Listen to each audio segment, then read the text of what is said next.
Baik, pada kesempatan ini kita akan membahas mengenai derajat kepercayaan yang sering digunakan adalah 90%, 95%, dan 99% dengan nilai Z dua sisi berturut-turut 1,64, 1,96, dan 2,58. Kita akan melihat sampel. Pada setiap penelitian, penelitian selalu ingin mengambil kesimpulan dari apa yang terjadi pada populasi.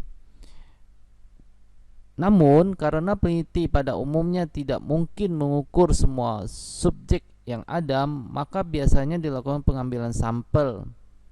Sampel harus diambil sedemikian rupa sehingga dapat menggambarkan apa yang terjadi pada populasi atau menjadi miniatur populasi.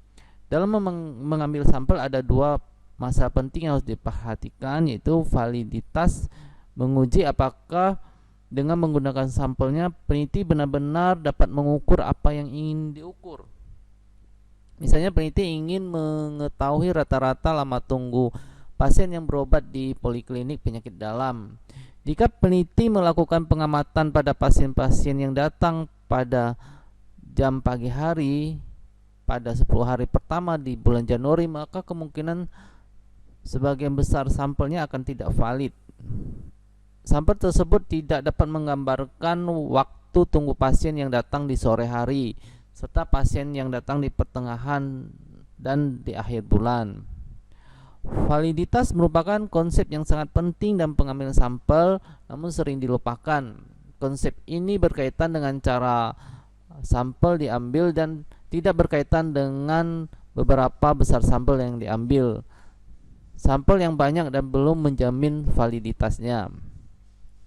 Kemudian kita perlu mengetahui presisi, karena presisi itu menggambarkan seberapa tepatnya ukuran yang diperoleh dari sampel. Presisi ini ditentukan besar sampel yang diambil. Semakin besar sampel, semakin presisinya baik, dan sebaliknya. Besar sampel estimasi proporsi dapat dihitung dengan menggunakan rumus N sama dengan Z kuadrat dalam kurung A minus alpha per 2 kali P dalam kurung 1 kurang P bagi D kuadrat. Ini contoh soal. Seorang direktur rumah sakit ingin mengetahui kepuasan pasien terhadap pelayanan di poliklinik rawat jalan penyakit dalam. Dari penelitian yang pernah dilakukan tahun lalu, diperoleh hasil pasien menyatakan puas dengan pelayanan yang diberikan sebesar 62%. Berapa besar sampel yang dibutuhkan jika penelitian tersebut ingin dilakukan? Besar sampel hanya dapat dihitung dengan peneliti menggunakan presisi dan derajat kepercayaan. Misalnya peneliti menggunakan presisi 10% dan derajat kepercayaan 95%. Maka nilai P sama dengan 0,62 dan D 0,10 dan Z 1,64 diperoleh besar sampelnya sebesar 63,37 pasien dibulatkan menjadi 64. Besar sampel untuk uji hipotesis beda proporsi.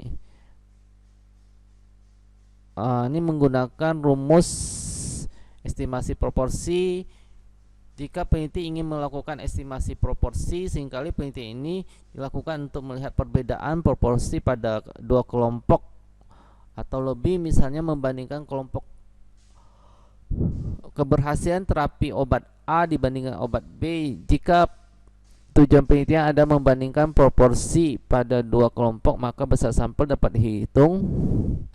Ini rumusnya N sama dengan Z 1 kurang alpha bagi 2 akar 2P 1 kurang P dan Z 1 kurang beta akar P1 dalam kurung 1 kurang P1 dan tambah P2 dalam kurung 1 kurang P2 dalam kuadrat per P1 kurang P2 dalam kuadrat, di mana P1 merupakan proporsi pada kelompok 1, P2 merupakan proporsi pada kelompok 2. P adalah proporsi rata-rata pada kelompok 2. Z1 kurang alfa per 2 adalah nilai Z pada derajat kemaknaan alfa, dan Z1 kurang beta adalah nilai Z pada kekuatan uji power 1. Baik, terima kasih, semoga bermanfaat.